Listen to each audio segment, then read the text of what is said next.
I developed 4 games in 4 engines for 4 game jams. The first game jam I participated in was CPES's. The theme was Broken World.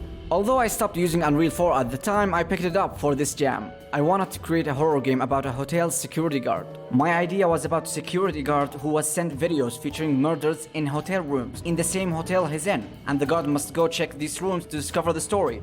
Then I added some post-process, few lights here and there, and adjusted the camera settings to make it cinematic. I also modeled, textured, rigged, animated the characters and the cutscenes. Time ran out and I couldn't finish the game in time. I later spent a few more days to half-ass the game and finish it. I won't share the link to download the game since it turned out pretty bad after half-assing it. The second game jam's theme was story.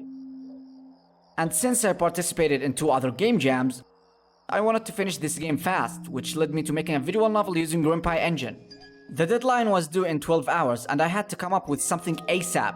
This story is what I ended up with. A 16-year-old guy lives alone with his single mother. His mom had to travel as part of her work and leave her son in the house. Soon after she's gone, the protagonist starts hearing weird noises in the house, as if someone had been living upstairs with them. The story unfolds as the player progresses. I don't know how, but I won the 3rd place. You can download the game using the link in the description. My 3rd jam was 60 days of game jam. In this jam you gotta make a game in 60 days and participants aren't limited to any theme at all. Why not make 2 games instead of 1 to increase my odds of winning, I thought.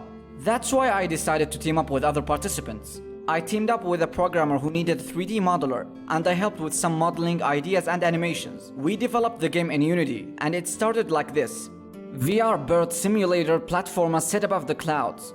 The game initially required the player to flap their VR controllers like birds in order for them to fly.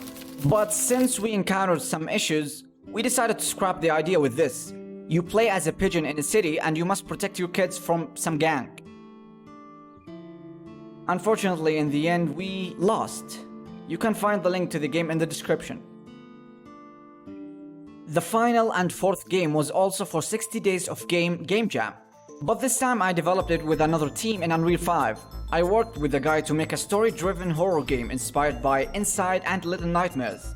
I don't recall what happened exactly, but the game turned from a horror game to a platformer puzzle game. I wanted to take advantage of lumen lighting, but then I discovered the frame rate was getting real choppy, which led me to using Unreal's 4 lighting instead. My partner modeled the character and assets, and I did the coding. The rig and animations were from Mixamo, and sound effects and music from the internet. Although the game had many issues, this was the only game I developed and felt like a game, and I'm very proud of it. I'll never participate in 4 game jams at the same time ever again since it was insanely difficult. But the lessons I learned about game dev and Unreal made me truly understand the term game development to its extent.